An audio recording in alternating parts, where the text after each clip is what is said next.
Okay, I think we are having more and more people joining us because it's time already.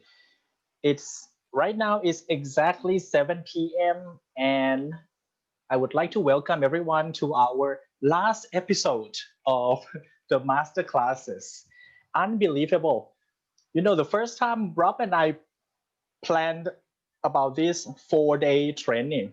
For me, it seemed to be so long and a lot of things to do. But unbelievable, today we are coming to the last episode of the training already. And after this, I'm sure that everyone will be well equipped with whatever you need to know to be a successful club sponsor and club mentor for your new clubs in the future. All right, so we have quite familiar faces here, Toastmaster Vuni. Yes, thank you for joining us all the way from Malaysia, and you are like the big fan of our master classes, right? Thank you for joining every time.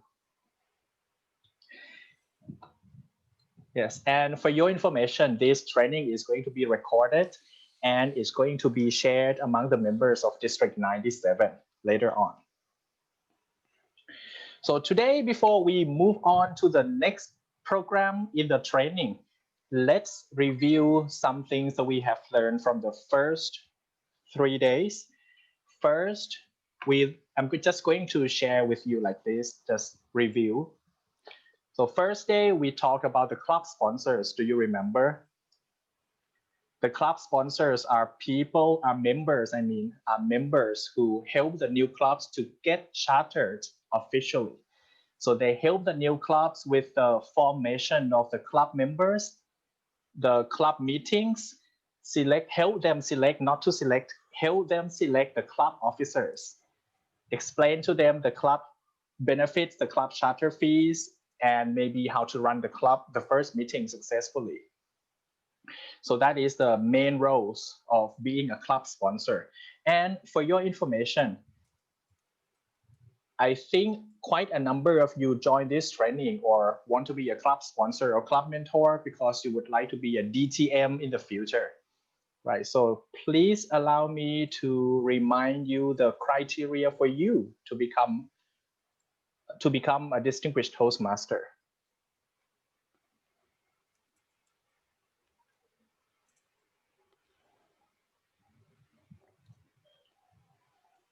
Okay, so to become a distinguished Toastmaster in pathways, you need to be club officer for at least 12 months. You can be a club officer for 6 months and another 6 months, that's okay. Then you have to be a district officer for 1 full term, right? Then you have to be a club mentor or club coach. There's an or here, so choose between one of these. Another one is being a club sponsor or speechcraft, or you conduct a youth leadership program, right? So sponsor or speechcraft or youth leadership program. But if you would like to focus on helping new clubs, then you have to do 2 things here: club sponsor and club mentor. And after that, you finish the 2 pathways, do a DTM project and become a DTM. But all these 4 to 5 things doesn't have to be in a timeline. You can do everything in parallel to each other. So it doesn't mean that you have to be a sponsor first, then become a mentor, or you be a mentor first, then finish your first path. You can do everything at the same time here. Right, so that was a quick review on the club sponsors and the requirements for you to become a DTM. Right, then after that, the second day, we learned some techniques on how to become a club mentor from our program, from the club quality chair, the Toastmaster Rob. Right, so he shared with us something that you need to know on how to become a successful mentor. And it continued to the third day, which I am sorry I did not attend because we had another demonstration meeting that we had to conduct for a company in Bangkok. So I hope that you learn all the necessary things that you need to convey to the new clubs when you are helping them. Something like the club meeting roles, the pathways, distinguished toast, DCP, what is it? Distinguished Club Program. These kind of things you need to be able to teach the new members in the new clubs, right? Because you are the people who are helping them. And after that, we are coming to the fourth day already. You know what's going to happen today? Today, you are going to hear the direct experiences from people who have been club sponsors, club mentors, or helped these clubs in these areas before. So I hope that you will learn a lot from the first-hand experiences of these people. Prepare questions if you have, because not very often that you are going to meet these people in real life, but you get to meet all these people together in this virtual meeting today. All right, everyone, are you ready to start the last day, the last episode of our master classes? Oh, yeah. Yes. So we have Toastmaster Rob, who is going to give you some information about what you need to focus on when you first help the new clubs during your first 6 months. So Toastmaster Rob is going to teach you all this, what you need to focus on in 6 months. So everybody, if you are ready already, please help me in welcoming Toastmaster Rob.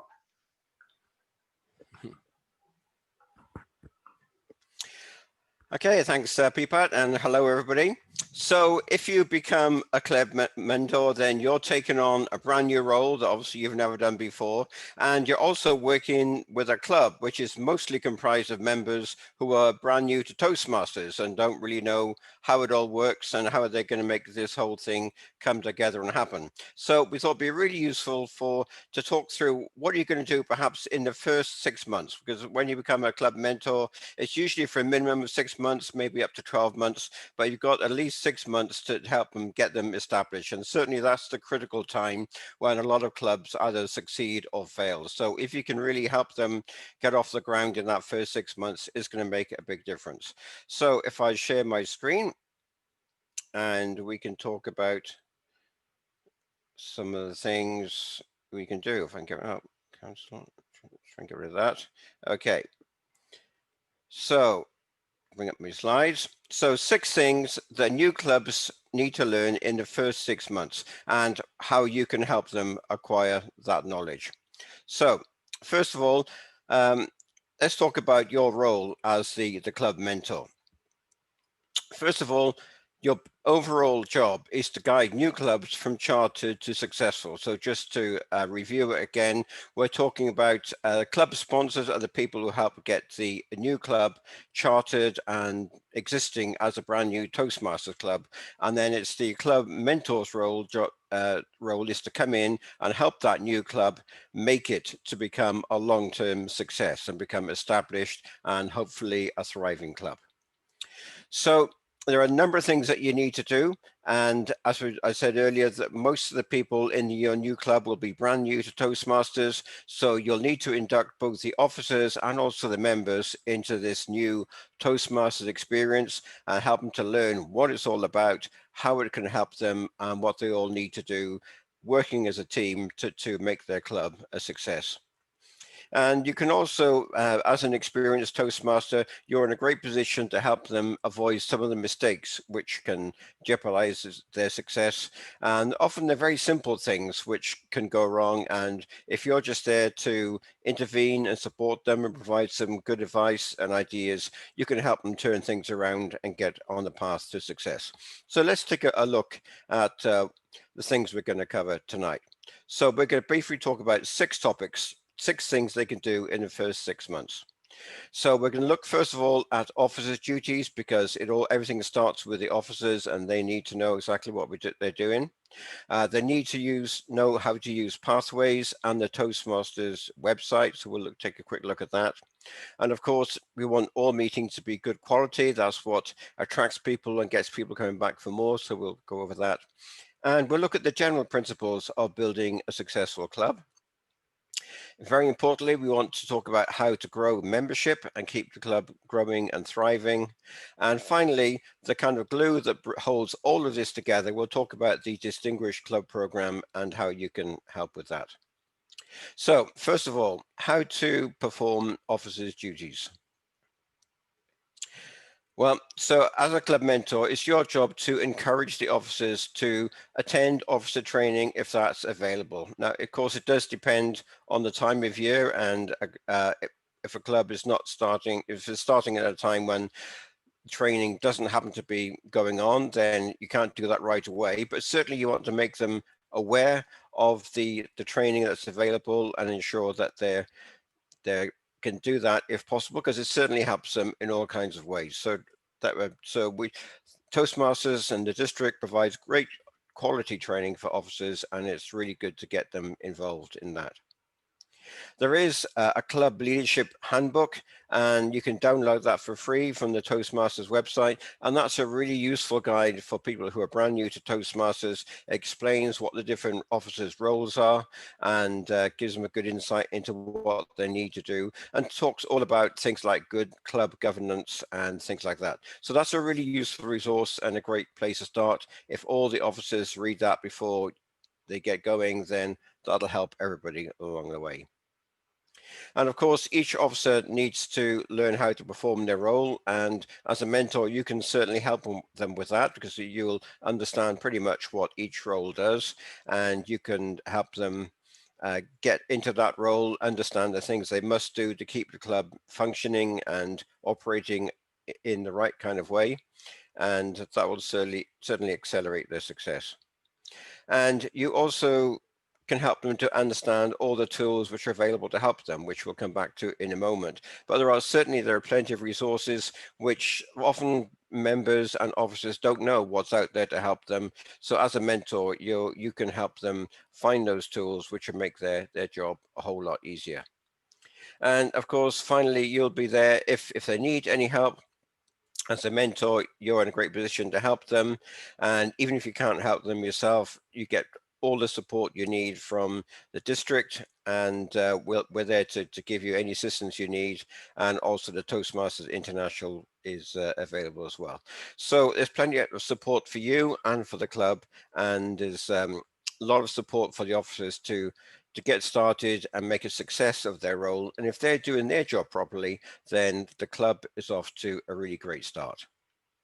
So secondly, we need to talk about how to use pathways and the Toastmasters website. As we all now know that Toastmasters has moved pretty much onto the new system with pathways, and everybody's going to be going through that in the future.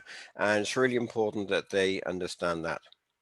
So first of all, let's talk about the website in general. Toastmasters.org, of course, is the website for Toastmasters International. And this is a really valuable resource. There's a whole lot of information there, which I think many members don't realize how much good information is there. There are all kinds of guides and resources and things that you can download for free. So if someone has a question, it's always a good idea to go to the Toastmasters.org website, see if you can find it, or just Google it, and you'll be amazed how often something on the website pops up in Google, and you think, oh yeah, that's exactly what I need. It gives me all the answers.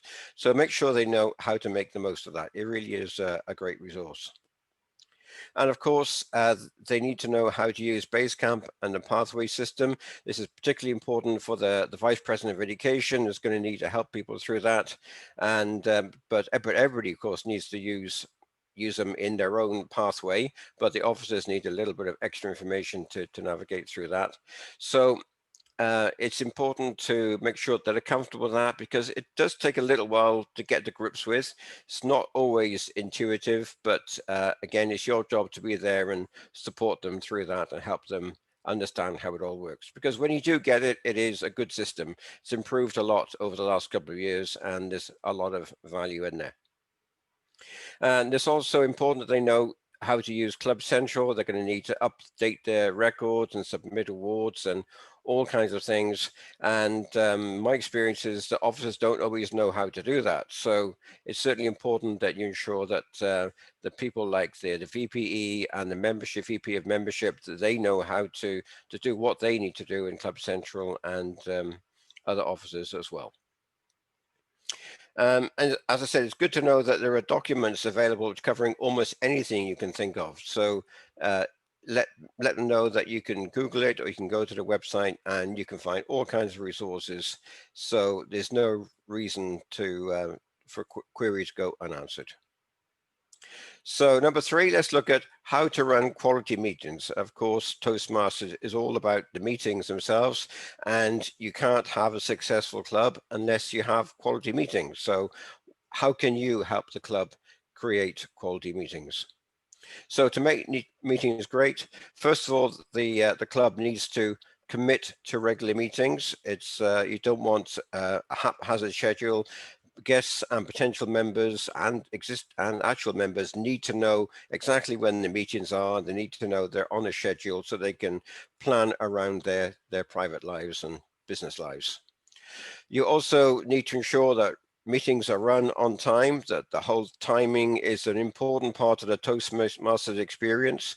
And so meetings should start on time, they should stay on time as far as is possible throughout the evening, and they should end on time. So really trying to help them instill that idea of punctuality and staying on schedule throughout.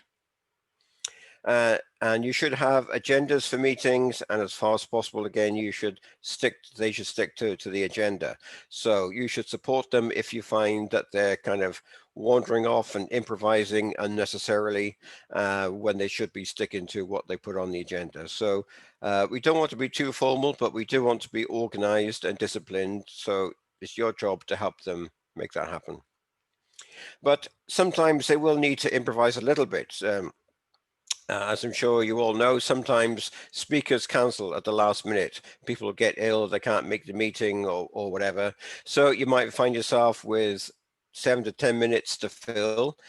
So you need to have ideas of how you're going to do that. You need to be able to improvise. Maybe you get a call from a speaker to say they're running late, so that they can't speak in the first slot, but maybe you can rearrange things so they can speak in the last slot of the evening. There are different things you can do. So you need to show them how to improvise so that they can keep things moving even when things don't work out exactly according to plan. And of course, you want to keep things interesting. Toastmasters is a great organization. There's a lot we can learn, but sometimes some clubs can be rather kind of formal and a little bit on the dry side. If that happens with the club you're mentoring, you want to encourage them to put some fun into it. It's definitely possible to have fun while you learn and have the best of both worlds. So really encourage them to swap things around a little bit, keep things interesting, and keep everybody motivated to keep coming back.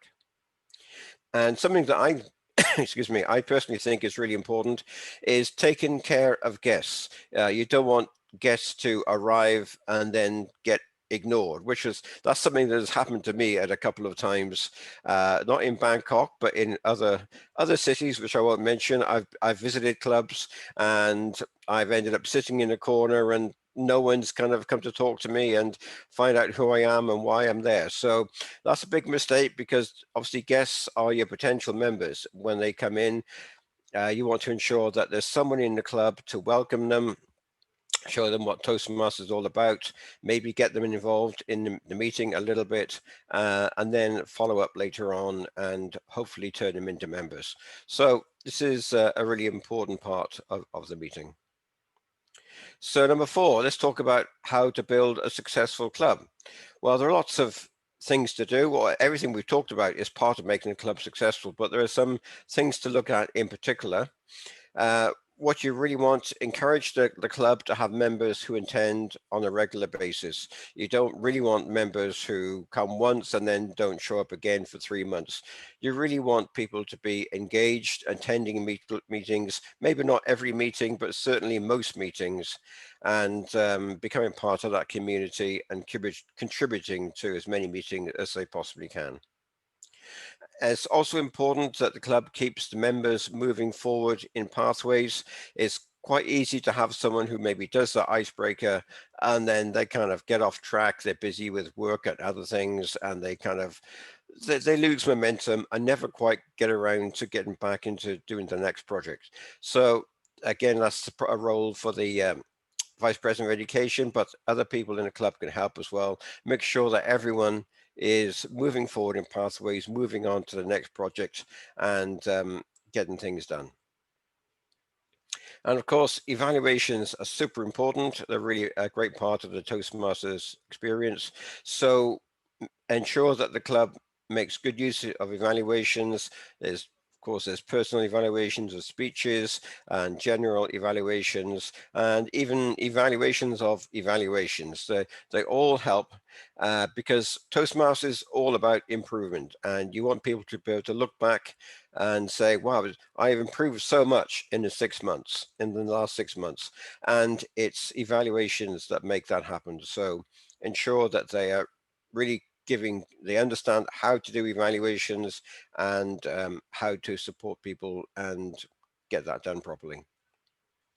And of course, it's a good idea to start a mentoring program within the club. I'm not talking about the club mentoring here, but we're talking about the one-on-one personal mentoring. And that might be a little bit tricky initially when most of the club members are brand new, but it's something to bear in mind. You don't have to be a super experienced Toastmaster to be a mentor. So you just need to be willing to help and support. And having a mentor or a kind of buddy to support you is a really great way to motivate members and keep them progressing within the Toastmaster system. So number 5, let's talk about growing the membership, because of course you're always going to lose members over time, so you need to keep new members coming in and you need to grow that membership base to have a successful club. So as a mentor, you want to help the club with this. They need to foster a membership building culture. Because it's something that runs through the club. It's not something that just the VP of membership is responsible for. You want everybody in the club to be an ambassador who's attracting new people and who's helping making the club experience something that people enjoy and they want to come back to time and time again as members. So promoting meetings is really important. It's great now we have all these opportunities to promote meetings for free. You can promote them on Facebook, in Meetup, and in different ways, in line groups and so on. So make the most of all of those. The more you can get your message out there, you don't need to attract a ton of guests of every week. If you just get 2, 3, 4 people coming in each week, that's enough for you to attract a steady stream of new members. So help them with advertising, promotion, and marketing. The club needs to have a system for converting guests into members. And that's something I see that could often be a problem, is that guests come along and maybe they enjoy the meeting and they're interested, but nobody follows up with them. It's kind of left to them to make the effort to come back. So it's really good idea to help the club build a system that ensures that those guests are contacted and followed up with, and if they're interested, then there's a system for bringing them on board, onboarding them as members, and then get them started doing the icebreaker and moving forward. And if you have a system for doing that, you'll find that your member retention and your guest to member conversion rate improves dramatically. So help the club with that, and they'll definitely thank you for it. And another opportunity is lapsed members. Every club has previous members who have left for different reasons, but just because someone has left, it doesn't mean that they're never to come back. Obviously, they joined the club in the first place because they like the experience and they want to be part of it. So maybe just they were busy with something else for a short time. Perhaps they were away, had family issues, whatever.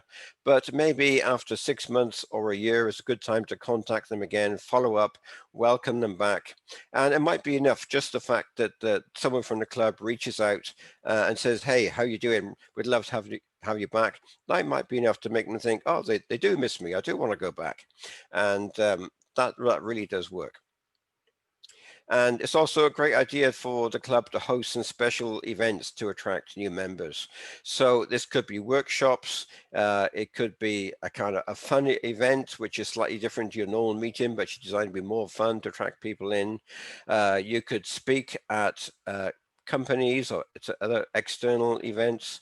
There are all kinds of opportunities to get the name out there. So just to encourage the club not to just run regular meetings, but to think of ideas for how they can attract more people through special events. And lastly, it's a good idea to encourage them to get involved in the Distinguished Club program, because that is pretty much a guaranteed path to success. If they're successful in becoming a distinguished club, then you've pretty much done your job. So as a mentor, you want to help the club to understand what the Distinguished Club program is and the different levels, the 3 levels within that, the kind of Distinguished Club and the Select Distinguished and President Distinguished, and they need to know the kind of what they have to achieve to hit those targets. And again, all the information that is available on the website in the Club Success Guide, so you can download that and they can read through it and get started with that. And as part of that, it's a good idea, encourage them to create an actual club success plan. So there is a template for that within the Distinguished Club program brochure. You can download a PDF, and that has a template for the club to fill in, which is quite detailed. So if they do that and commit to it, then they're definitely on their way to success. So once they've created that plan, then you need to check that they are working to achieve the targets they've selected, whichever the level that may be. Help them ensure that they stay on track and they don't kind of go off course, because if they stay on track, they're guaranteed to succeed. But there may be 1 or 2 areas where they're falling behind. Perhaps they're not getting enough education awards, or they need to boost their membership base a little bit. Whatever the problem area is, you need to support them in working on those areas and filling in the gaps where necessary to make sure they hit their targets. And when they're doing all this, it's really important to remember to submit the necessary information to the Toastmasters website through Club Central. Things like the education awards, and the VP of membership needs to submit information about the members. So again, you need to support them with that to make sure they know what needs to be done, and just follow up and make sure that they're doing it. And that's pretty much. So those are 6 different things that you can focus on, things you can help them with. And if they learn those 6 things and execute and do a good job, then you can all celebrate after 6 months and have a big party, and your job is done and you'll get your DTM credit. So there you go. That's all from me. So I'll stop my screen share and hand you back to Bipat. Thank you so much, Rob, for your training. From my experience, we used to have a lot of new clubs in our district, but what happened? We lost quite a number of them as well. Imagine when you were new in Toastmasters, you were full of energy, you were full of intention, you were eager to learn what is going to happen to you, you want to improve, right? So I think they have a lot of intention to grow and a lot of excitement to grow. But what they lacked is actually the guidelines from the club mentors. So when you know all these 6 things the new clubs need to learn in 6 months, it can be your guideline when you are going to help them in the field. So thank you very much, Rob, for guiding us what are going to be the focus during the first 6 months for the club mentors. Now we are moving on to the next session, and that is the sharings from 3 selected members of our district. Let me share the names with you one by one. We have Toastmaster Derek from Vietnam, Division V. We also have Toastmaster Piseth from Cambodia in Division C. And the last person, we have Toastmaster Pitikon from Thailand, from our District 97. So we are going to hear the sharings from them one by one. And please allow me to start with the first person, and that is Toastmaster Derek, because Toastmaster Derek is an officer, or actually an assistant club growth director of Division V in Vietnam, and he has a lot of things to share with us. So please help me in welcoming Toastmaster Derek.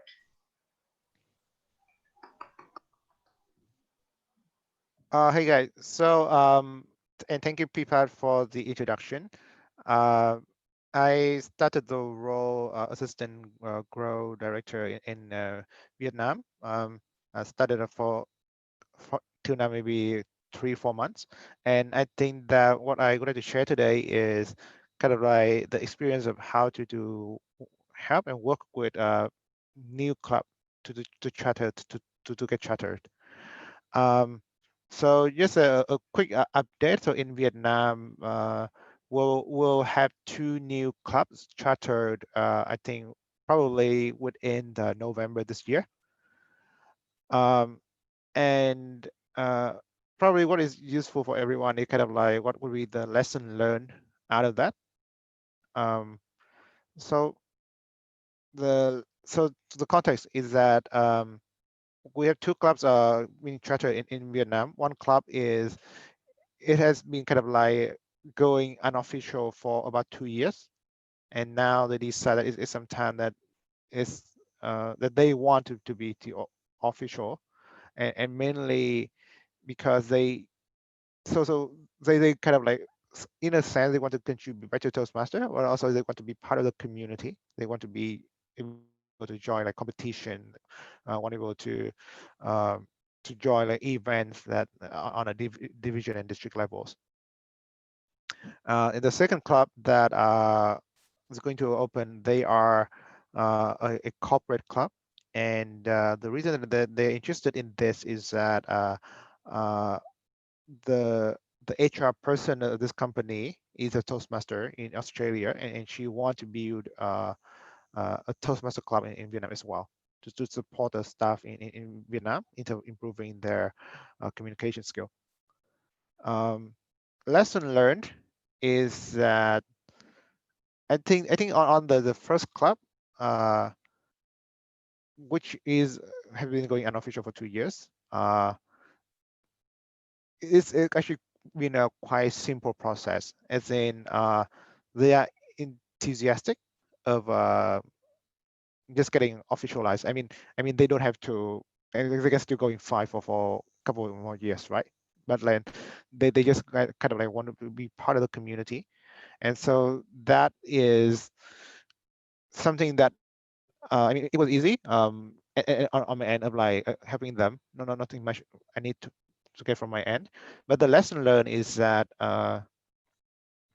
what kind of benefit can a club get from Toastmaster? And so this tells us that uh, it's not just about the experience within Toastmaster of in the meeting itself, right? But then people also recognize the benefit of being part of the larger community, of having the Toastmaster brand name that attached to them, that people are interested in getting certificate, etc.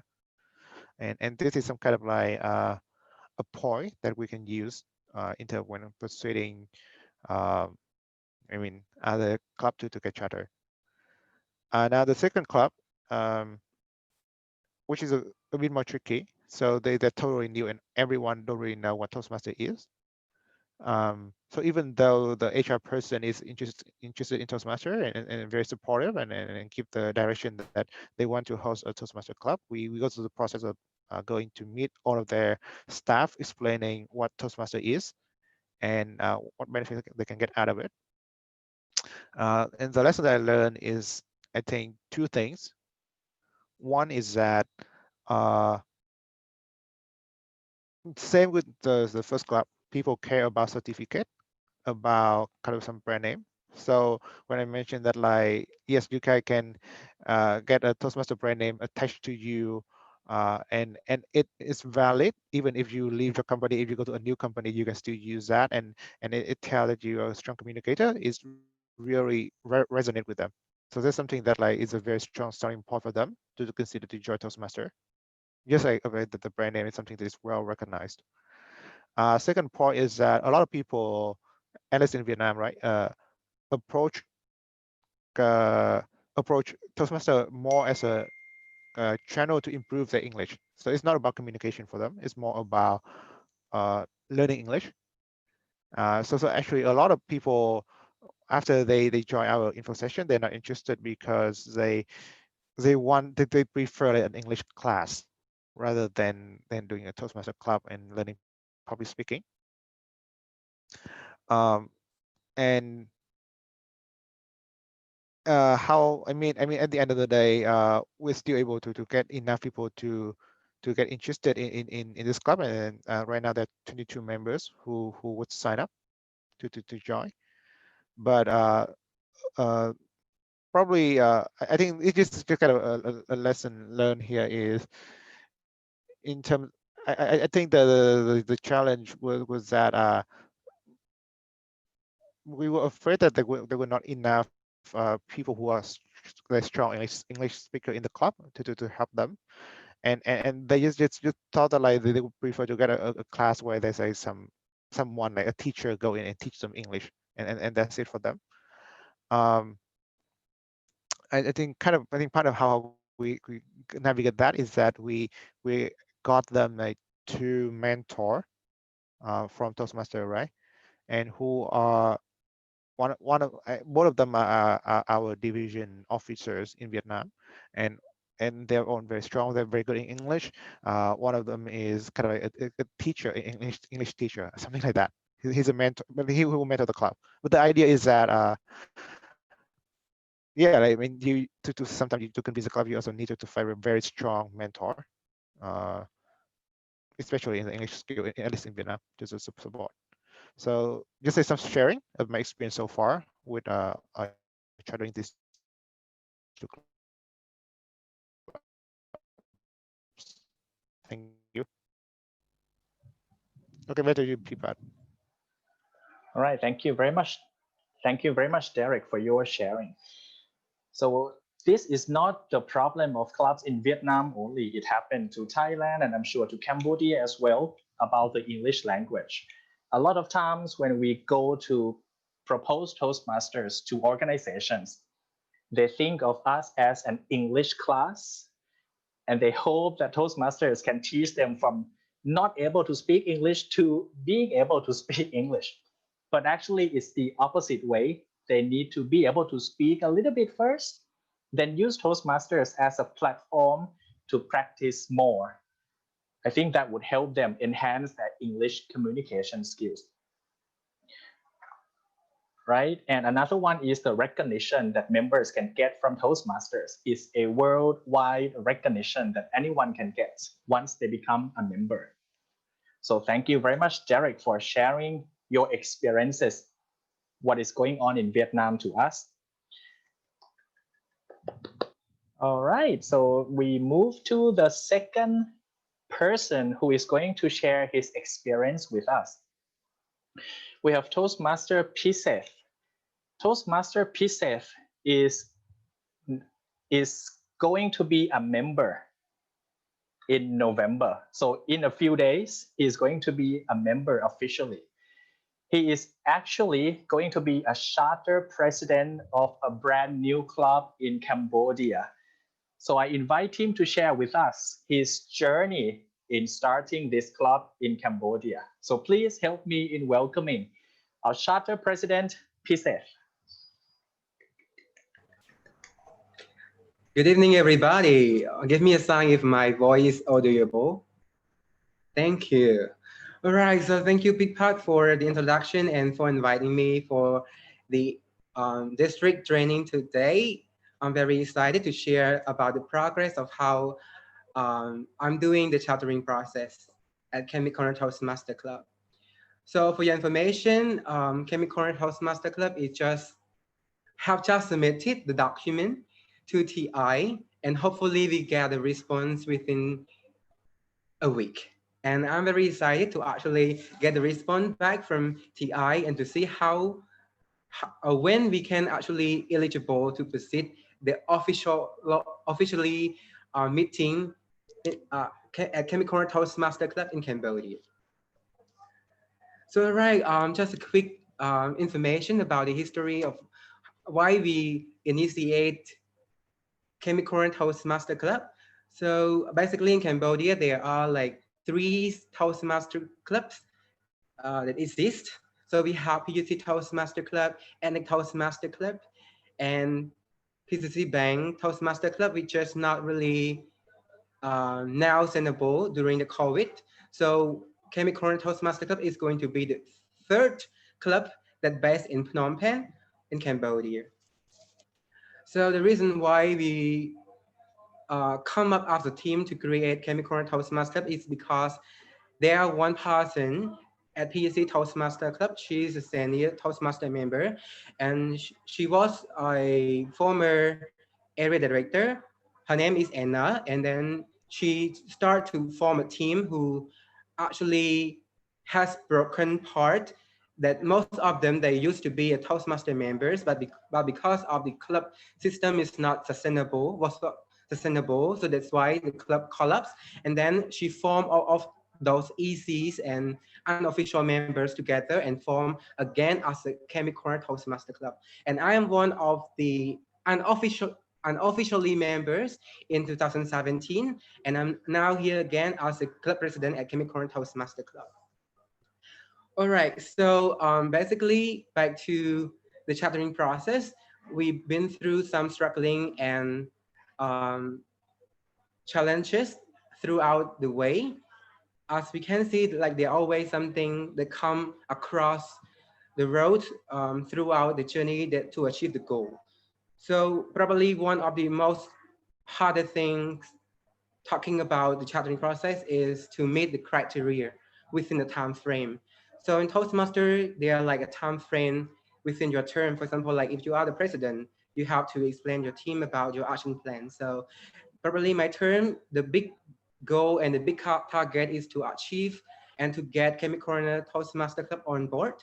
So one that called sub target is the member recruitment. So first we have to meet 17 new members to be eligible to get our club registered as a charter club. And the rest can be the dual members and reinstated members.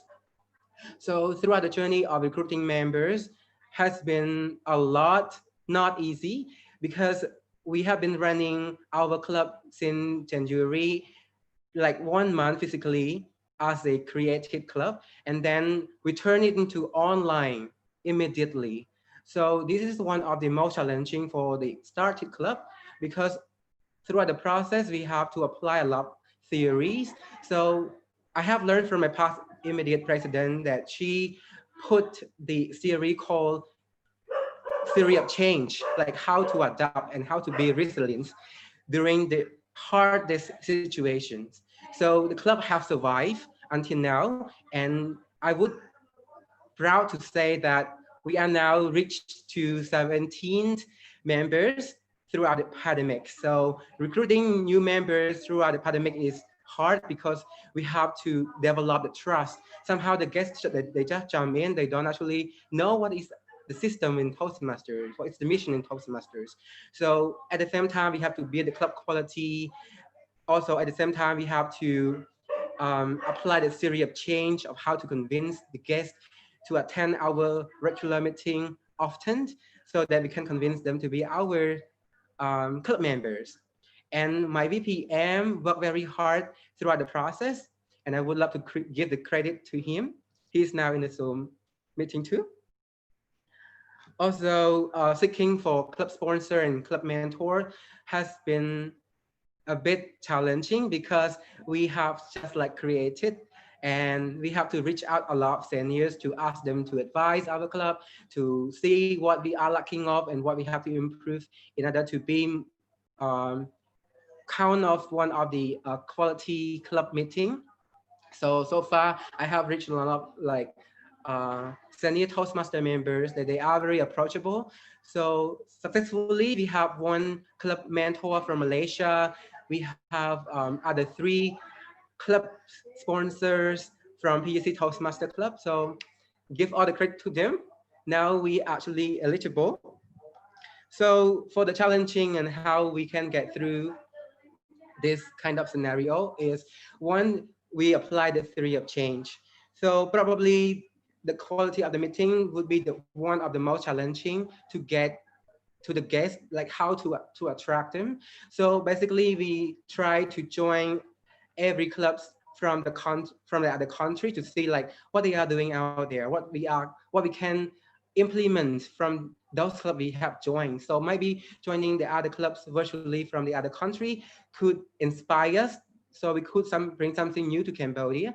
So far, Cambodian Corner Toastmaster Club, we have different sessions in the club meeting. So we have round robin session, we have party masters, which is different from the other clubs in Cambodia. That way also could help to make people realize that our club is unique, our club is different. So yes, like this is how we can actually attract new members to join our club as a members. Next, probably social media methodologies, like how to out to more people. So in Cambodia, we have like app called Telegram that actually people quite active there, and is counted as one of the official and formal social media in Cambodia that can reach out to more members, to more attentive members. So basically, we have Google Forms to members to fill in. We have this sort of updates in the Messenger group chart, Telegram, the community Facebook page. So for those people who just jump in, even they are just a first-time guest, make sure that when they leave, we will keep those footprints. Like we don't let any one of them miss out our information for the next or further meeting. So that way could keep them on the update within our clubs. Next, probably something that goes beyond what we can do. By what we can do is mean something that we need to ask for support. So it's also okay to ask support. So far, I ask support a lot from Senior Toastmaster member from Senior clubs. Also, I asked the help from district. That also very helpful to actually open and honest, like what you are lacking of, what you need to be supported, and let them know so that they can actually punch you on the face and to see and to let you see like what area in your club they need to be improved, what the immediate action that we should take on. And this way, I couldn't be proud enough to say thank you for Toastmaster Witness, for PPAT, for always support us along the way behind the successful chartered process. So hopefully that now we are like reconsider to get our club moved back to physical meeting. And soon, if we actually can get our club get into physical meeting, I think it's going to be one of the phenomena things do throughout my terms, also the achievement of the district too. Yes, so basically I have one message within myself along the process is to actually impress a change, because like there are always changes throughout the process. So first we attempt to submit our document within July, and then we tend to submit our document within the earlier of November, and then it changed because of the not meeting the criteria. And that is how I come to across the idea of how what can we actually adapt with those changes. So just like embrace the change. This is one of the philosophy I use so far throughout the progress. And I think that is it. So the next goal probably to pursue the Distinguished Club program after the club gets successfully chartered. Thank you. Thank you so much, Charter President Pistev, for all of your attempts to charter this club officially. I can see that you have gone through a lot of struggles from January, February, right? Then COVID, but still you just keep on trying until you can get enough members to charter this club officially. We have been working with him for quite some time already. And like he mentioned, there's some changes along the way, right? But finally, We submitted everything to TI, and hopefully the club will be chartered officially next week in November. And I pray for your success, Toastmaster Pizet. Thank you very much. And now, for your information, Camp Meet Corner is in Phnom Penh, Cambodia, and they have club meetings on every Saturday. I think it's 3 o'clock, right? 3 p.m. to 5 p.m. Right. So please follow them on their Facebook page. You will know more information about their meetings. And next person I would like to invite you is a Toastmasters from Thailand. Unlike Camp Meet Corner Toastmasters, which is a community club, this guy is from a corporate club. He used to join a Toastmasters at one club, and then he brought the club to his own company, and he trying to fight it out. And now he has a club inside the company he's working with, and he is also the charter president of his own club. So please help me in welcoming Toastmaster Pitikon. Thank you, Distinguished Toastmaster Pipat, and hello, everyone. As Pipat already said that my club is a little bit special because it's a corporate club. So of course, the only people that are allowed to join the club are the staff of the company. So first, you need to understand the context of my company first. I moved to this company about 1 year and 6 months ago. This is the IT department of one of the biggest banks in Thailand. So basically, it's the IT department. So most of the people here are like people with young generation. Their average age is less than 30 years old. And more than half of them are programmers.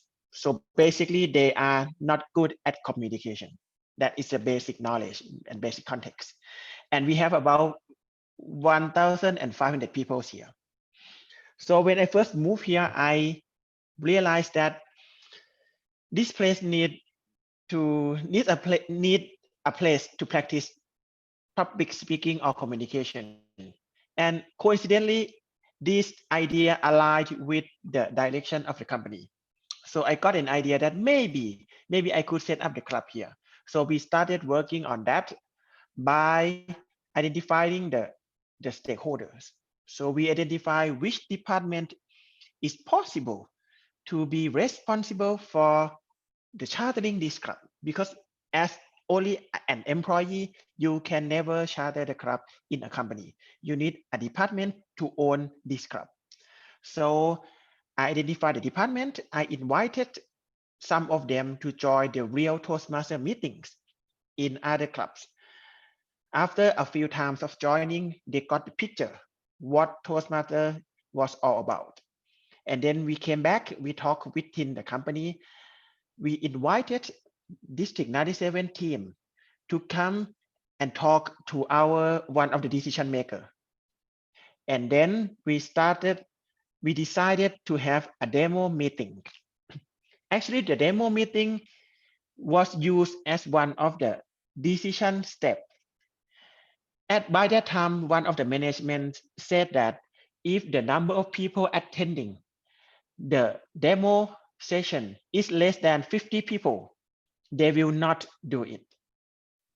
But fortunately for us, there were about, I think, 80 people there on our first demo. So the progress moved on. And then we identify the possible members by advertising that we will have the section about public speaking. So first I conducted the section for the whole company. It's an open section of knowledge sharing or public speaking. Anyone can join. And then in that section, we advertise how we plan to introduce Toastmaster to our company. And we first open registration for anyone that may be interested to join these activities. Eventually, we got about 60 of them. So those are the unofficial charter member of the company's club. Now there is another thing to think about. It is about the membership. how could you manage membership because it's a corporate club? So basically, of course, the company will pay for it. We decided that we will not let the company pay all of them. We will grade the staff based on their performance. If they attend the meeting until a certain point of time, for example, 80% of the meetings, so we will pay for them in the next term. But if not, we will not pay for them. And if they want to continue, they have to pay part of the fee by themselves. That was the start idea. But eventually all of these systems collapsed because we learned that in reality, our staff didn't care at all about all those paying, whether or not they will pay for themselves, whether or not the company will pay for them. They didn't care.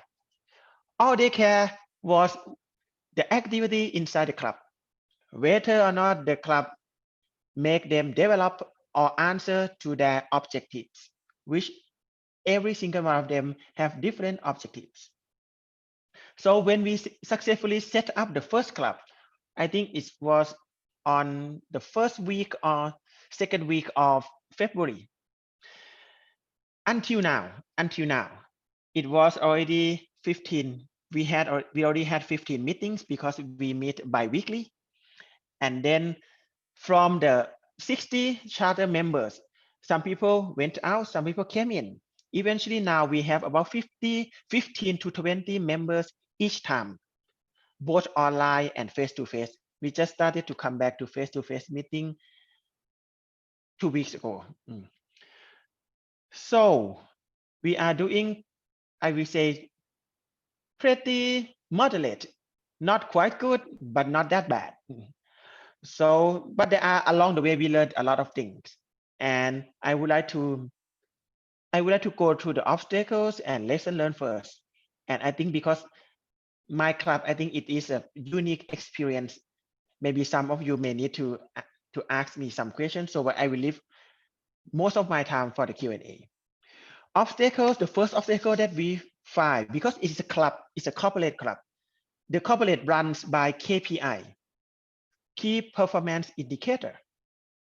Even the club needs to have KPI. We never have KPI in Toastmasters. We have like a DCP point, all those things. It's not KPI. What is the KPI? Did we help the company improve in some aspects? It's really hard to quantify. Eventually, what we get, they assign us as a number of members who attend. If you have a certain number of members, that means you are successful, which I truly believe that is not true. I try to fight it, but because it's a corporate club, it's very hard to justify. That's one thing. It's very hard. You have to align your KPI, possible align your KPI with what your company's vision is. Second one, in the corporate club, because it's corporate, everyone's coming here to work. So work comes before Toastmaster. Whenever you have some commitment, if works come, they will just cancel your commitment. That's why we have so many situation, opportunities that someone already committed to be in the meeting roles and they couldn't make it at the last minute. And some of our best members, we lost them because some projects came in and they were occupied for 6 months. So that happened so many times. But lucky for us that we also have new members coming in and then some members going out. So they're like repay, and the current number of staff is still going pretty good. And the last one, I think the same thing as Derek mentioned, is the perspective expectation of people. Because people, some of them are still thinking that this Toastmaster is English teaching class.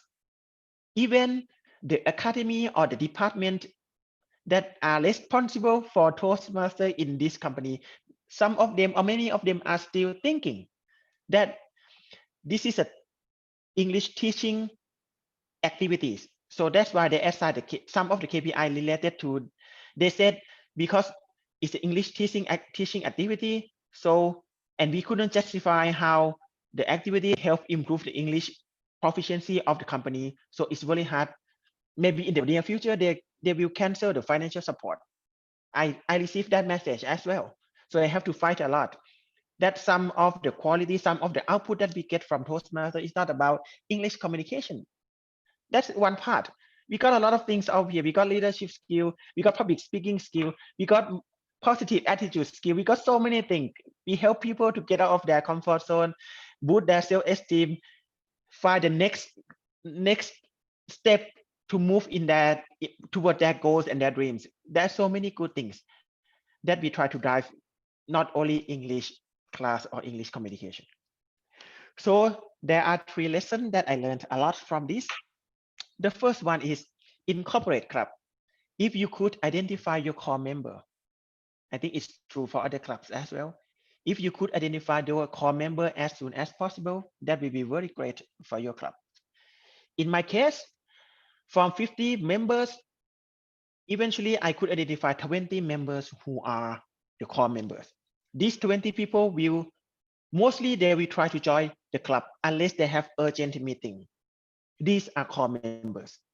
So after I could identify them, now what I'm doing right now, it will happen within 1 or 2 weeks. I will reassign the club's officer positions. We used to have club officer position at the start of the charter. Along the way, some of these people, they changed their behavior. Some of them couldn't join anymore. Some of them more active than these people. So we need to change it. So I'm about to do it and assign it to our core member. Second thing is, if possible, you should link Toastmaster objectives to the objectives of your company. It's really fortunate for my company because my company is about to, not about, we expand a lot to the AEC countries and China as well. That means English communication is one of the main steps and main skills that people have to need to acquire. So we could use Toastmaster as an English communication tool and blend it together with the strategy of the company. That's one thing. The second thing is, because you have to link it to the companies, you have to try to blend it to whatever the activities that the companies already have. In my company, we have something called guild. Guild is like a war guild. You have the same people, same group of people who are interested in the same thing. For example, the group of people who love to run. So we have the running club or running guild. People who love to write programming, we have programming club or programming guild. Now, somehow, Toastmaster Club is called Public Speaking Guild in my company. And they assign me as a guild master somehow, which I have to accept that. But this is how we have to blend Toastmaster to the context of the corporate as well.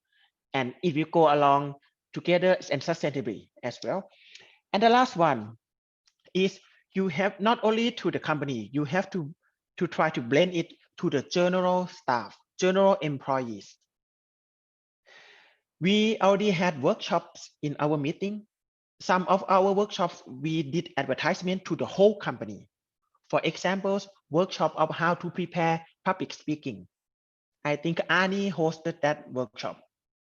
So not only our members, I think we have other people, and eventually nearly 100 people joined that workshops, because it's benefit to not only the club, but other staff as well. And also we plan to have TED Talk in the company's TED Talk.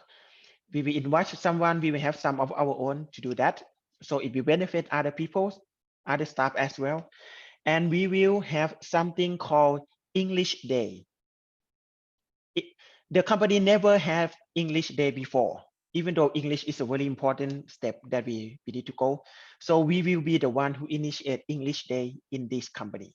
Once a year, English Day will be like our anniversary, the main activity anniversary, the activity that we showcase the potential of our club, how we contribute to the company.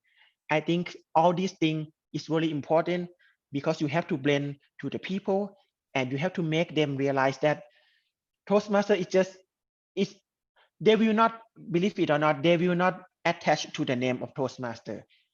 What we need them to attach to is the culture or the place to practice public speaking and English communication. Most of them are still cannot remember the name of Toastmaster. So that's why we have to blend it to their own context, the way that they could understand it. So with that, I would like to say that now the club, I will say that it's still going pretty fine. We are trying to do some new things, trying to find events, give rewards. We have in the company, we have some kind of currency called the company's point. We set up the events in our club and give out the company's point. Employees could join, use the company points in exchange for the shirt or the pens or the books. Yeah, we are doing that as well. So we are trying to do new things. And the most important thing is, because it's a corporate one, you already are very stressful with your work. So people are coming here, they expect to have a lot of fun. So we have to make it fun and make it fruitful for people to remember. So that will be all for my experience. Back to you, DTM Pipat. Wow, thank you very much for your sharing, Toastmaster Pitikon. That was a wonderful experience you had, and it's a very good thing that you can share all of this to us today.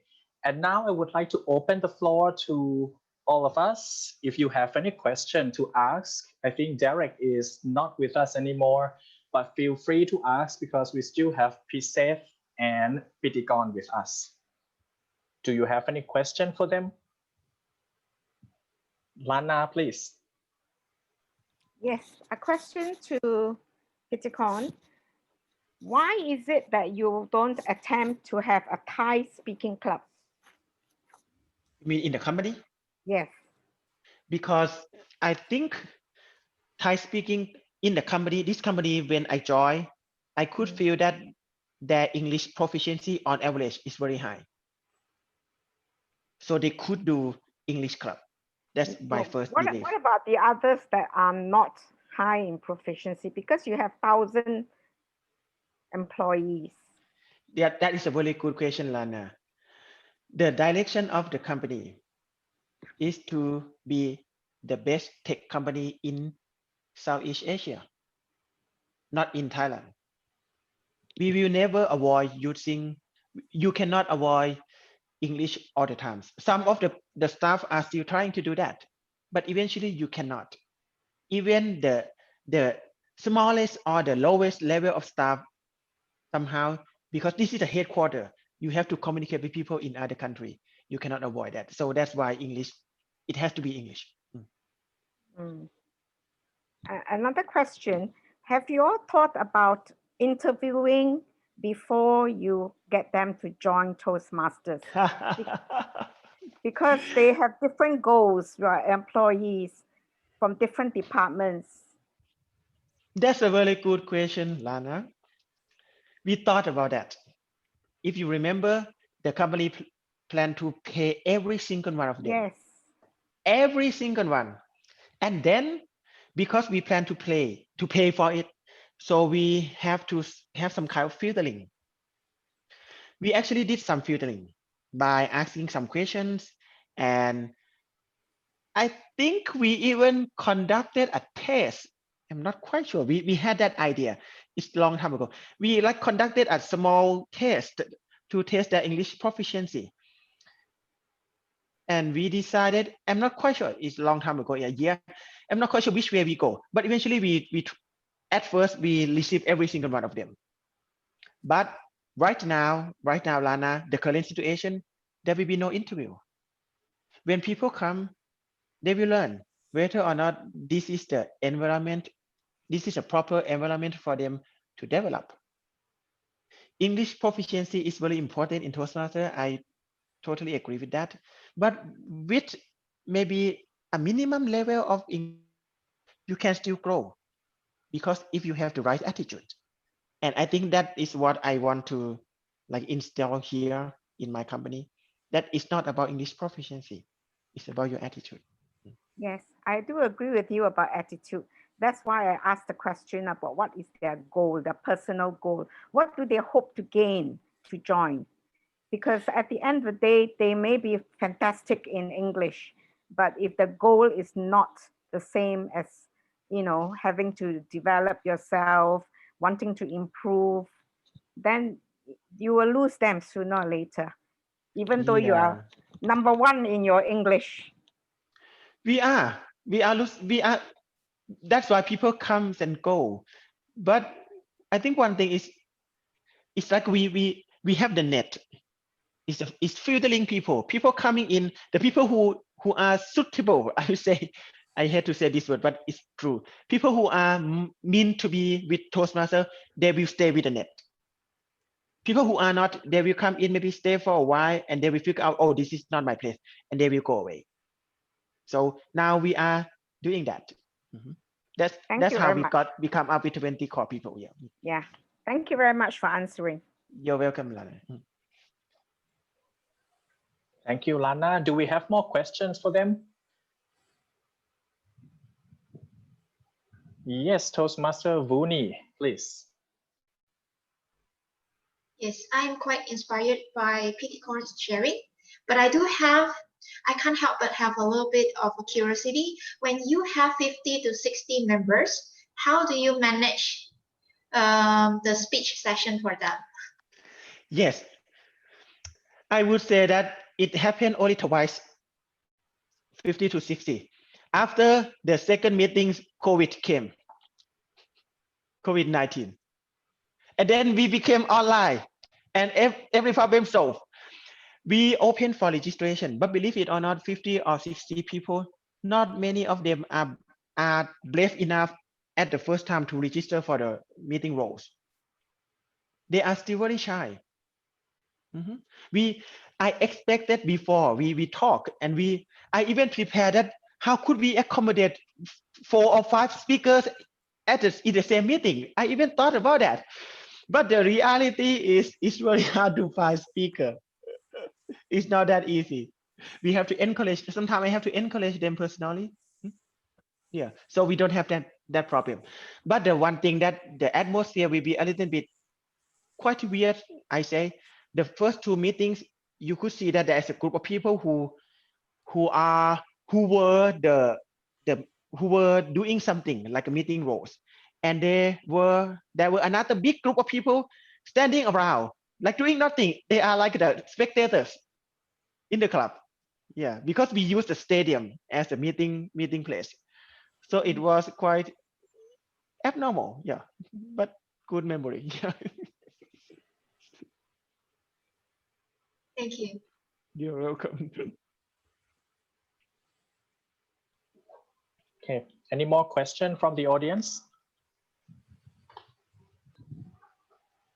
I would like to ask Charter President Piset on his experience, because it's a community club and being able to keep the 20 members or at least 17 is quite difficult. So how were you able to keep those prospective charter members to be with you until, like, because we started chartering the club like January, and it's good. The good thing is that they did not, how do we call it? They did not say bye-bye to you. So how were you able to keep them with you until being officially chartered? Thank you very much, Toastmaster Venice, for the questions. Your question actually put the inspiration throughout my experiences. So basically, I really think like how to keep member on the right track and to keep them believing in what we are believing. It's like to actually show them the pictures, like how exciting is the picture. When they can see it, they develop their attitude, develop their gratitude toward to the goals. So basically, the main thing is to improve and keep track on the meeting quality.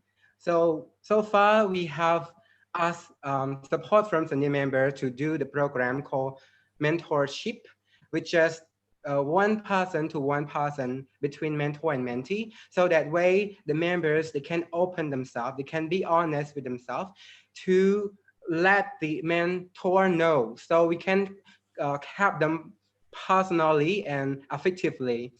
I think that's one of the most effective way to keep members still exciting and still happy. So once they are happy and exciting, they still continue join our regular meeting every week. And this is one of the most important things. Yes. Thank you. Yeah, because that once I remember last time we even asked you if are your prospective members still with you? Because like it took a long while before it's being officially chartered. Thank you so much. Thank you for your question, DD Venus. Do we have more questions from the audience? Yeah, Toastmaster Vuni. Can I direct a question for Rob? Sure. Sure, yes. Okay, Yep. because just during your sharing of your slides, you did mention for a newly chartered club that we have this buddy mentor system. And I have this curiosity when all of them or a majority of them are new members and they got very little experience on Toastmaster. And let's say if they buddy together to become mentor of each other. So let's say if they have issues on pathway or they have issues on vocal variety or how to make a speech, then probably both of them doesn't have much idea. What is your thoughts on this one? Yeah, I mean, that's really the challenge of the club mentor role is you will be working with a lot of people who are new to all of this, and that's why they need a mentor. So, I mean, there's plenty of support. As I say, there's plenty of resources on the Toastmasters website to give all the information you need to help them, and you can always come to us in the district if you need more support. So it's just a question of educating them and teaching them what Toastmasters is all about and doing it step by step. I mean, you might want to encourage them to attend meetings by other clubs to see how it works in other clubs and get a better feel for it. But really, you're just passing on your own experience as a Toastmaster and helping them to get off the ground. So yeah, that is part of the challenge, is that the first month, especially the first few weeks getting started, but there are plenty of resources and you have lots of support in all of that.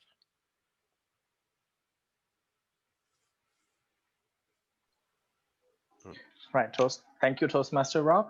One thing I would like to add on from Rob's comment, and that is we have one thing called sponsoring club. Not a club sponsor, but it's a sponsoring club, meaning a club who would like to take care of the new club, right? So if you can find a sponsoring club, then that club will help the new club mentors to help the new members as well. This is another way that we can do. But the sponsoring club will not get any credit, all right? It is just their support. We will get a ribbon from TI. Oh, a ribbon, right? Yes. I think Collier Redeemer received. Not yet. And Waiting for it. We're waiting for it. And for your information, you can specify the sponsoring club in the charter form number 1. There is one section that you can put a club number, the sponsoring club number in. Okay. Is it compulsory to have a sponsoring club? Is it what? Is it compulsory? No, it's optional. So the club sponsor is the person who is responsible to find a sponsoring club? Well, it is not in the duty of the club sponsor, but I guess the club sponsor can help find a sponsoring club. It was so confusing. Yes. Okay, can I just ask one last question, hopefully, to Rob as well, because just now in your slide, you said it is very important to have a system to convert the guests into members. So that's the challenge on the elaboration on how to do it like in a friendly way to convert them, but not too pushy, that they won't come the next. Yeah, sure. Because you often get people who guests who come along and they are interested, and perhaps they intend to come back to the next meeting and are interested in joining, but then something else comes up and they don't do it, and then they just kind of get lost. And if you just reconnect with them, you just want to have that process to have, say that probably their VP of membership would probably take on the main responsibility for following up with those people, send them information about what they need to know about Toastmasters, ask any questions, invited them back to the next meeting. And it's a good idea. Like at my club, we have buddies whose job is to, when guests arrive, it's their job to, they focus just on talking to the guests, and that's their job for the evening, is just to ensure that the guests are catered for, and the questions are answered, and that they feel welcome and part of the community. And that works really well for us. And and then if they do want to join, you want to have an onboarding system, because we find that people can get lost in the cracks between the kind of VP membership brings them on board, but then they never quite get around to starting pathways. They don't know how. It's a little bit confusing. They don't know what to do, and they never do the icebreaker, and then they kind of drift away. So we had like a handover process from the VP of membership to the VP of education, and so that the VP but last year when I was VP of education, I'd arrange a meeting with a new member, either face to face or over Zoom or just on the phone or online, whatever, and talk them through what they need to do next, and show them how to choose a pathway and what the different pathways options were and why it's important, and then try and book them in to do their icebreaker. And once you can get them to do that first speech, then they're well on the way. So it's really taking care of that first part of from the first guest visit to them doing the icebreaker. If you can do a really good job of that, you'll grow your membership really fast.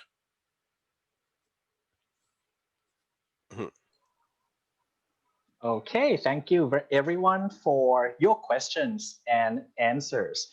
I think we have taken enough time for the Q&A session already. It is now 8:22 p.m. Yes, and I would like to say one thing before we finish this sharing session, and that is the difference in charter process between community club and corporate club. When you hear from Toastmaster P-State, you did not hear anything about demonstration meeting. Because in the process to charter a community club, the regular club meeting becomes the demonstration meeting by itself. They just need to get more people to fill in the club meeting every week.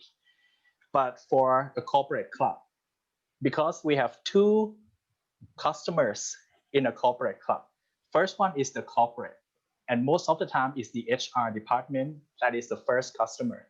Second customer is the attending members. So we need to please both of them at the same time. Pleasing HR is like aligning the objective with the company's objective. Pleasing the members is like making sure the members are enjoying the meetings, right? So these are two different sizes of customers. That's why we need to have a demonstration meeting to show the company to approve. And then we gather people in and we run the meeting. And now we need to please them to make them enjoy the meeting. So we have two customers for the corporate club. And that is one last thing I would like to share with you before I close the Q&A session. And thank you, extremely appreciate your help and support all the sharers today, Toastmaster Direct, Toastmaster Piseth, and Toastmaster Pitigon. Thank you so much. Okay, now we are moving on to the next session, but since we are late in the agenda already, do we need a break? Do you need a break for maybe 5 minutes? No? Okay, so I guess we just move on with our program because we have only half an hour left. Right, so next in the program, we are going to share the list of our current club leads. So you can see that what are the leads that the district is working on.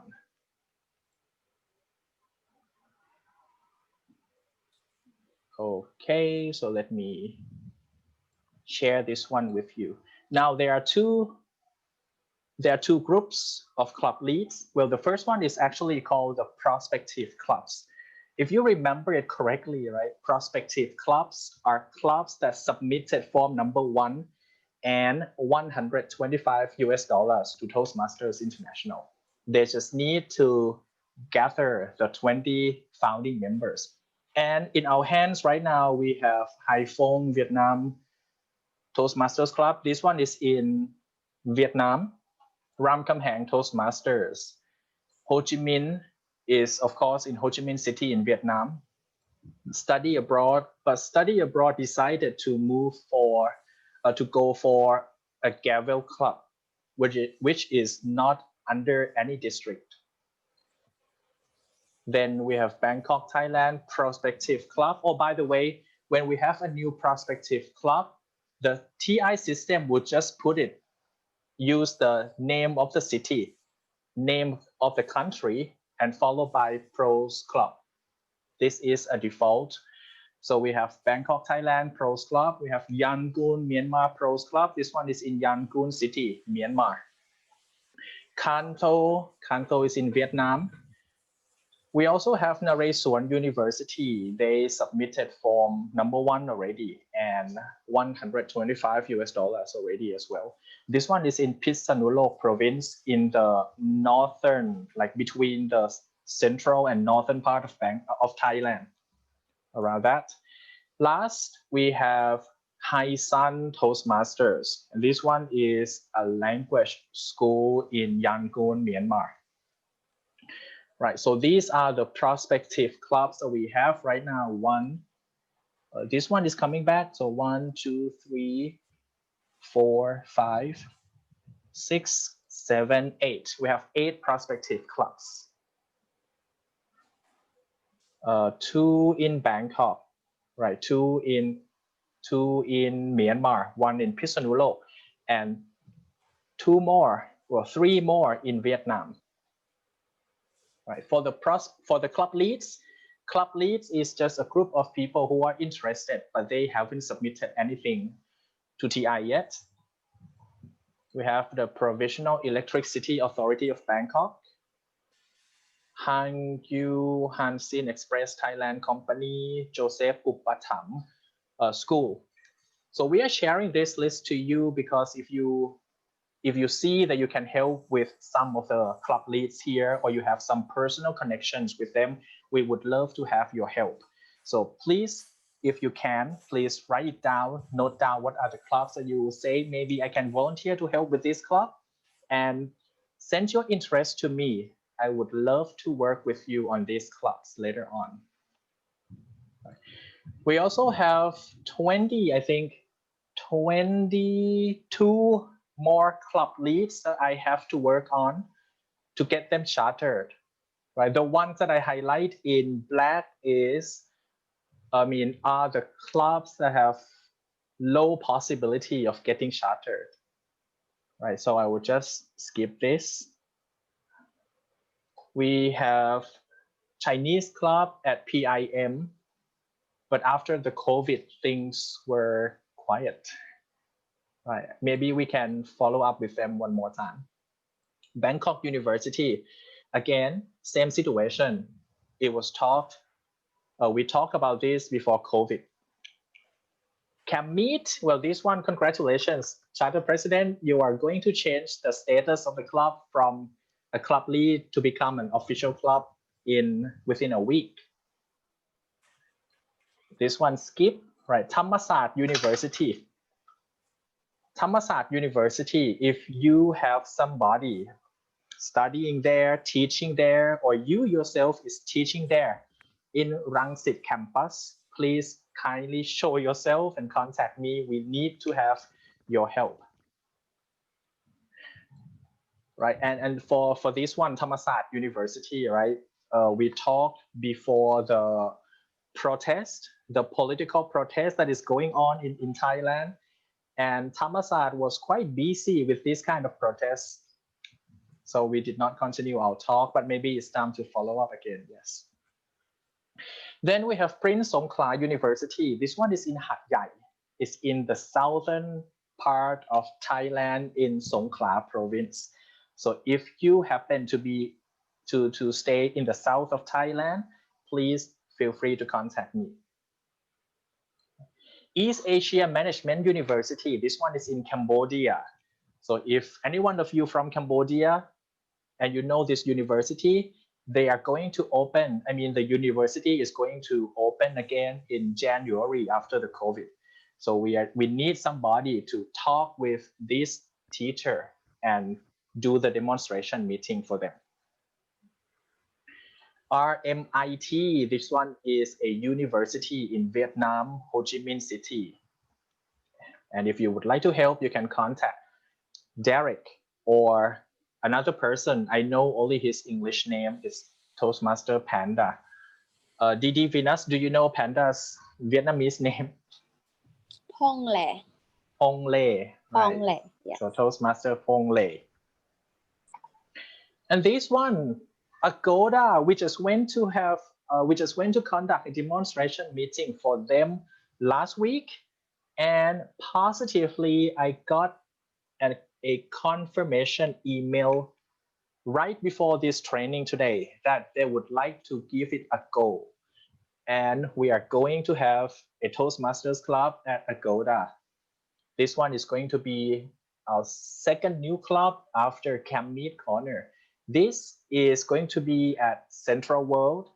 So if you stay around Central World area, or if you can travel to Central World, then please let me know. 16, we have Coke Online. This one is in the responsibility of Division Director Ali. Right, so he said that Coke is ready to have more clubs, and it's going to be online, at least one online club. That's the information I got from them. At least one online club from Coke, and they promised to open this club in December. So right now we need people to help with this Coke online club. It's going to be a corporate club, for your information. RSBC, Royal Bangkok Sports Club. This one is under the responsibility of Distinguished Toastmaster Margaret. She is a member there, and we are now in the process of proposing this idea of having a Toastmasters club to the general committee of the sports club. So once we can do that, then we need help from potential sponsors and mentors as well.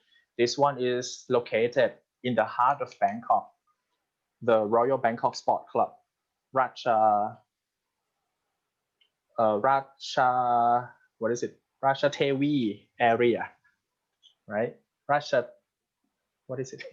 Damri, yeah, Racha Damri area, not Racha Tevi, sorry. Next one is Gamuda Land. It's a company in Hanoi, Vietnam. First time we talked with them last year in 2019. And then I think last month they got back to us and they said they would like to continue our talk to have a Toastmasters club there. So if you know anyone in Hanoi, or if you are in Hanoi, please contact me if you would like to be club sponsors or club mentors. Improved Toastmasters is, this one is an idea from our member in Bangkok, from Toastmaster Hinda. We just had a talk on the 5th of October. A lot of process, a lot of things that we still have to do to follow up with this, but at least we have an idea to have this club already in Bangkok. Sakon Nakhon, sorry, this one I should put a black highlight on it first. Well, Dr. Paichit, let me report to DD after this because it's a long story, right? But right now I would like to put a black highlight on it first. Next one is Yup Saigon, and I think Derek is working on it. He is going to complete this, to charter this club completely, officially in November. And this club is in Ho Chi Minh City. Last but not least, we have Wat Lai Lat University. This one is in the south of Thailand as well. It's in Nakhon Si Thammarat province. Yeah, Nakhon Si Thammarat province, and we do not have any Toastmasters club near this province at all. There's one teacher who is teaching there, and I think he used to join Hat Yai Toastmasters club, and then he moved to teach at this university. And now he would like to join a club, but he cannot find one. So we recommend him charter one at your university. Right? So if you know anyone who is working there, Wat Lai Lak University, we would like to group you up with the team, and we are going to charter this club together. Okay, so as you see, we have quite a variety of club leads, all from Vietnam, Cambodia, Thailand. In Thailand, we also have some in Bangkok itself and other provinces as well. So if you would like to volunteer yourself, because this is a volunteer work, so please volunteer yourself. If you see that there are some club leads that you can help with, contact us. We would love to work with you. Okay, that is the list that I have right now.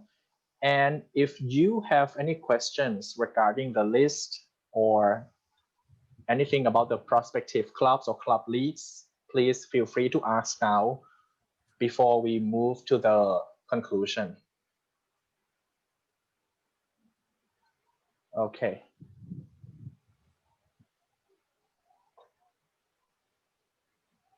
So do you have any questions? Or would you like to volunteer for some clubs now?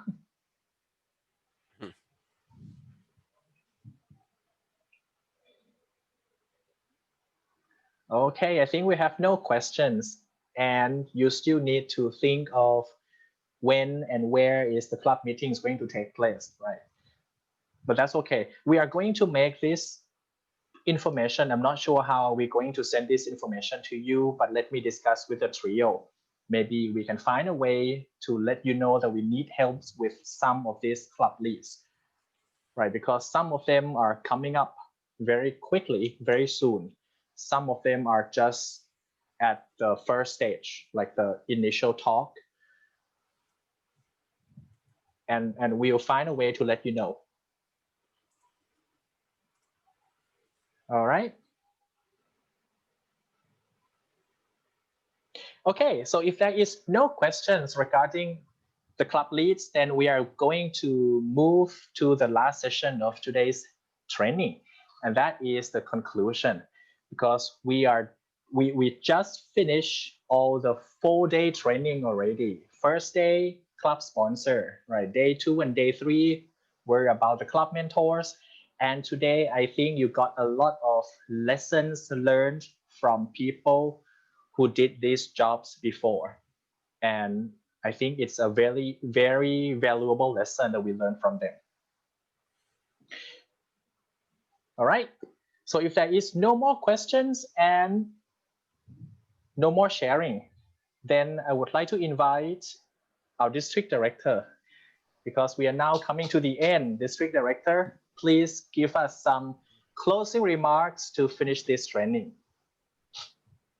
Thank you so much, Club Extension Chair DTM Pipat and Club Quality Chair Toastmaster Rob. I thought you're going to give a quiz tonight because it's the end of the session. Imagine 4 days, 4 hours. It's even more than 4 hours, right, that we spent. So I think I would like to challenge DTM Pipat and Toastmaster Rob that the success of this training is the number of clubs that we can open.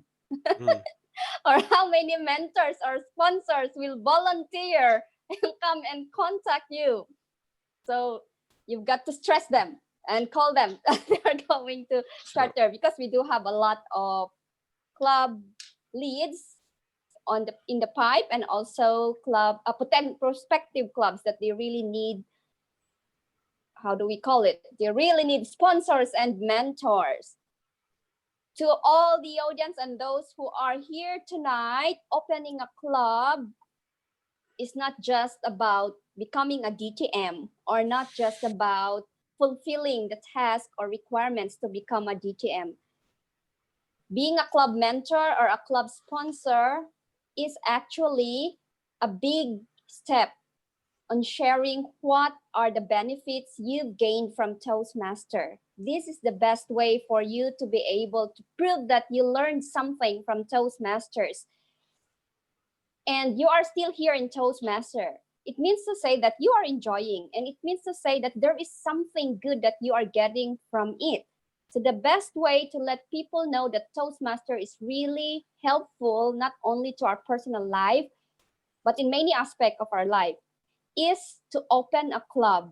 Because if you open a club, you are opening opportunities for people to be able to gather an environment for people to practice their public speaking skills and also to enhance their life. So you first joined Toastmaster because you want to get better. And now open a club because you want to help others to get better. So that's the benefit of being a Toastmaster club sponsor and also a mentor. And always remember that we are all together in this. It doesn't mean to say that if you are a club sponsor or you are a club mentor, you have to really be very proficient. As our trainers have mentioned earlier, there's a vast resources, and also the district is always here willing to help you. We cannot answer everything, but we will do our best to give you the answer. And with that, looking forward to celebrating grand openings of many clubs that is coming in District 97P. Thank you so much once again, Club Extension Chair, DTM Pipat, and Club Club Quality Chair, Toastmaster Rob, for the 4-day session. It's indeed a very remarkable one. I myself, I'm still learning, and I'm so happy that I joined this session as a concluding part. That's all for me, and yes, more clubs for District 97P. Let's make it happen. Back to you, DTM Pipat. Thank you, District Director Venus, for your closing remark. And now we are going to end this training. Yes, we are ending this training right now. So thank you very much for joining us. And if you have any questions after this, please feel free to contact us. We love to answer questions. Okay, thank you very much, everyone. DTM Pipat, are we using this link, this room, or do you have another room for there is another discussion? room, yeah, for next meeting. Oh, okay.